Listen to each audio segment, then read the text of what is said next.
yourself. It's been a while since you've been in the Ireland squad. Good to be back. Yeah, no, it's great to be back. I think it's something you always miss when you're not in here, and it was definitely, I thought it might be off the cards for me for a while. I kind of took a little bit of time off after leaving the Sevens programme, but just kind of missed it so much that I ended up back with Munster and back into Belvo for the club season, and just found a kind of a love for it again. I'm delighted that that's sort of showing on the pitch now as well, and getting to play a bit more free-flowing rugby, so really enjoying it, yeah. Had you stopped playing rugby entirely, or just took a suspiog, yeah. I just took a small break after Sevens. It was a roller coaster, like, you know, it's a fairly high octane game, and you're on the road a lot, so I had a few other things that I'd maybe left behind in my life to figure out and sort out. But the opportunity to come back into 15s has been unbelievable, really, and there's a really good buzz in the group, so I've been living for that, really. And yeah, it's the same thing, just really enjoying it.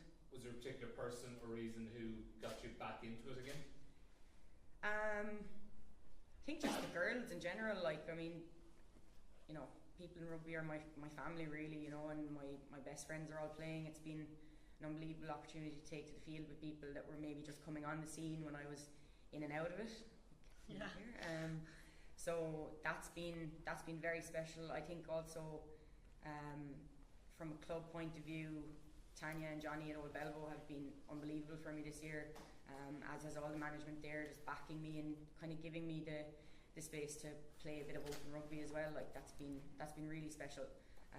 And the same then when I got back to Munster and back to that kind of that fighting mentality. Briggsy and the coaching staff down there were unbelievable as well. So it's all just driven on and kept building. I think just led to the excitement and the feel of wanting to push on again, yeah. And speaking of Munster, you played number 8 hooker. Is there a preference of where you're going to be hoping to play in everywhere? The 6 nations? Yes, on the ball. Yeah, anywhere where I can, you know, do the stuff that I love doing. So we're really systems orientated at the moment, trying to build up a good kind of consistency in the style of play, so that we have a really good platform to build off. So from a point of view of positions, doesn't really bother me that much. I just want to be where I can be most useful and kind of use the best parts of my game to the team's advantage, really. And maybe just one question for you. You made your debut in Japan, Yep. won those 2 caps there and scored a try as well. How much do you think you've come on, though, in the last, 7-8 months since stepping into the full-time programme as well since then? Oh God, like so much. I think this last few months has been the most I've played 15s.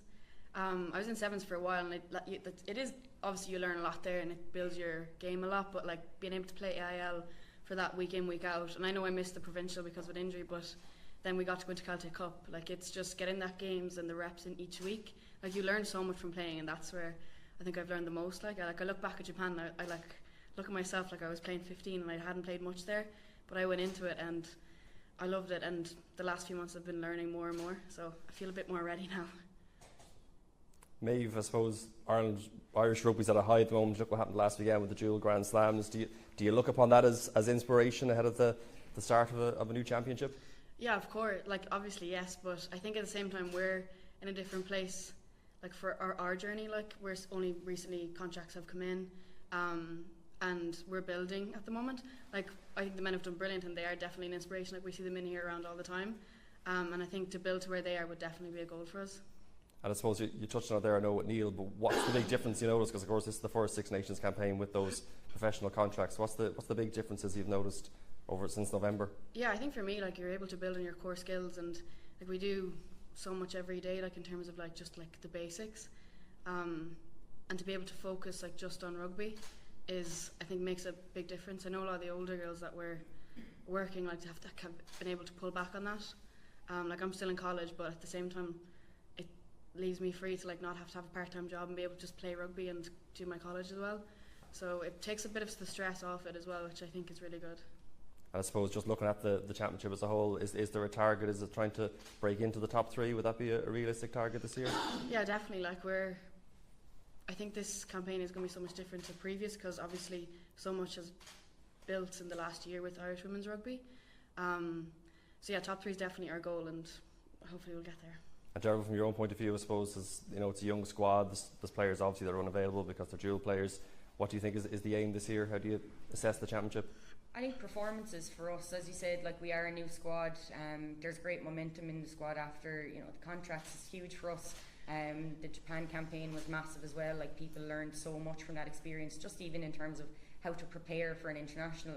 All those little things, having the experience and the time to work on those skills off of the pitch, they're all huge factors in the success of a campaign. But they all build towards how you perform on pitch.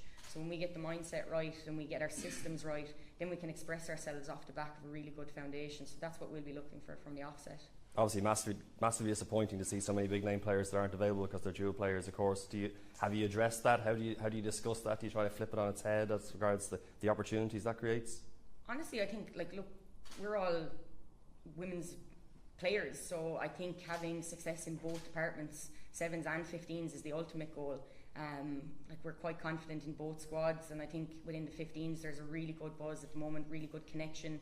Sometimes it is hard to have that in and out, and obviously we want everybody that's best on pitch all the time, but we're well able to deal with those changes. I think it shows that we're building a lot of depth as well, that we can have that competitive edge regardless of whether the 7s have a tournament on mid-season and whatnot. So it's been really good for us, I think, to know that we can still achieve even if the girls aren't around. Great stuff.